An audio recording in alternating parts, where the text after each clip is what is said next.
To be fair to Sinema, her initial error, crediting the filibuster to the founders, who in fact rejected it, only for it to emerge by mistake decades later, is a common one, and she was speaking extemporaneously.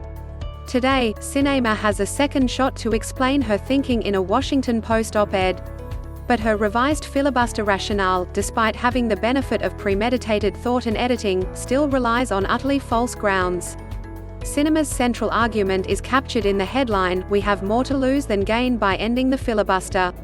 She warns that a majority rule Senate would allow Republicans to easily roll back any Democratic policy gains, and, sometimes, the filibuster, as it's been used in previous Congresses, is needed to protect against attacks on women's health, clean air and water, or aid to children and families in need.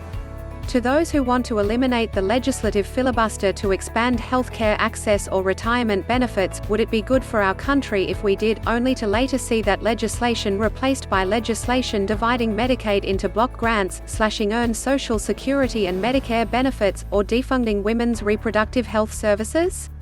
To those who want to eliminate the legislative filibuster to empower federal agencies to better protect the environment or strengthen education, would it be good for our country if we did, only to see federal agencies and programs shrunk, starved of resources, or abolished a few years from now? Almost every specific example she cites here as a possible or actual grounds of defense by the filibuster cannot be protected by the filibuster. The reason is that the Senate has workarounds for the filibuster. One is for confirmation of judges or executive branch appointments. The other is for bills that change taxes and spending. The latter, called budget reconciliation, can be passed with 51 votes. Almost every program Sinema cites above is a spending program that can be defunded through budget reconciliation: women's health, aid to children and families in need, health care, Medicaid, Medicare, women's reproductive services, funding for federal agencies to protect the environment and education. Several of them have been targeted in budget reconciliation bills.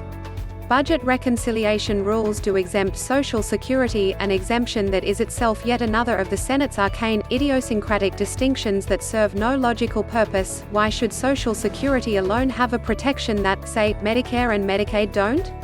Likewise, regulations, such as clean air and water, can't be repealed through budget reconciliation, though their enforcement can be defunded, or simply curtailed through administrative neglect, neither of which is subject to filibustering.